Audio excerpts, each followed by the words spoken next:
ओम नमो भगवते वासुदेवाय। इस प्रसंग में भी परीक्षित को युधिष्ठिर ने व्यास मुनि द्वारा एक उपदेश, जो व्यास मुनि ने युधिष्ठिर को उपदेश दिया था, वह उपदेश सुनाया है। अति दुर्लभ और अति पवित्र उपदेश है, एक बार अवश्य सुनना। युधिष्ठिर ने कहा, हे पौत्र परीक्षित, पुरुषार्थ को सिद्धि से परमेश्वर के समस्त महत्तम को ज्ञान तथा ब्रह्म की अनुभूति होती है। अति प्राचीन पुस्तक ब्रह्म संहिता में यह विवरण आया है। इस अति प्राचीन ऋषिकृत पुस्तक में मानव जीवन को सफल बनाने तथा घोर कलयुग के प्रभाव से बचने के अनेक उपाय बताए हैं। हे पुत्र, यह एक अति दुर्लभ प्रसंग है, ध्यान से सुनना। जब भगवान श्री हरि विष्णु के अवतार भगवान श्री कृष्ण पृथ्वी लोक छोड़कर अपने परम धाम को चले जाते हैं, तो उसी समय महर्षि व्यास शोकाकुल होकर अपने शिष्यों सहित वाराणसी को चल देते हैं। रास्ते में युधिष्ठिर उनका रास्ता रोककर दंडवत प्रणाम करके आने वाले घोर कलयुग के बारे में व्यास मुनि से पूछते हैं।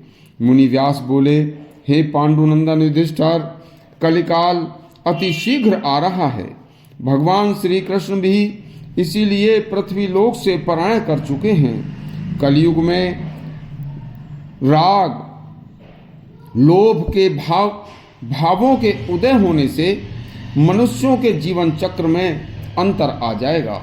हे परीक्षित, ब्रह्मा जी ने ब्राह्मणों व धर्म की रक्षा के लिए क्षत्रियों की सृष्टि की थी तथा वर्ण आश्रम की व्यवस्था की थी।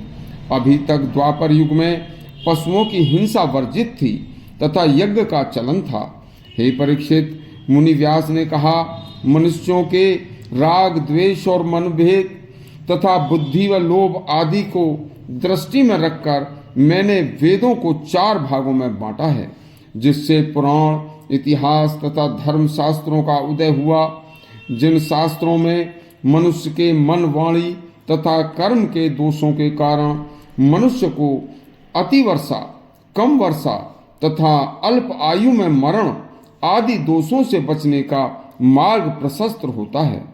देखिए, इन सब के फलस्वरूप देखिए, क्योंकि कलयुग में मनुष्यों की धार्मिक वृत्ति क्रम से नष्ट हो जाएगी, क्योंकि कलयुग के प्रभाव से मनुष्यों में रोग, भूख, कम वर्षा, ज्यादा वर्षा, अनाचार, दुराचार, लोभ, मोह, असत्य बोलना आदि के कारण परीक्षित ब्राह्मणों में भी कर्म दोष पैदा हो जाएगा।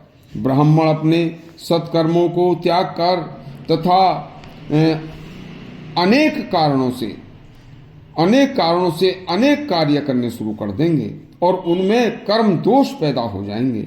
ब्राह्मण अपने सत्कर्मों को त्याग कर अल्प बुद्धि वाले हो जाएंगे तथा ब्राह्मण स्नान, ध्यान, हवन, जप, तप, देव स्तुति छोड़कर अन्य कर्मों के कारण भ्रष्ट होकर दुखी हो जाएंगे। कलयुग के प्रभाव से देखिए, अमान्य धर्म शास्त्रों की और पुराणों की निंदा शुरू होगी। देखिए, ब्राह्मणों के धर्म नष्ट होते ही समाज में अधार्मिकता का बोलबाला हो जाएगा।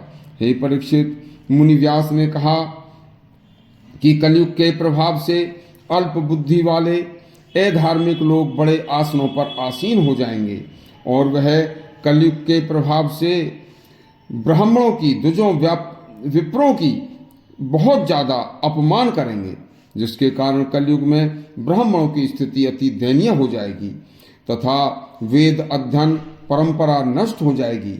अल्प बुद्धि वाले विधर्मी लोग अपने को जबरदस्ती ज्ञानी कहलवाएंगे। वामपंथ, वामाचार प्रबल हो जाएगा। अज्ञानी विधर्मी महादेव की निंदा करेंगे। पाखंडियों की संख्या बढ़ जाएगी।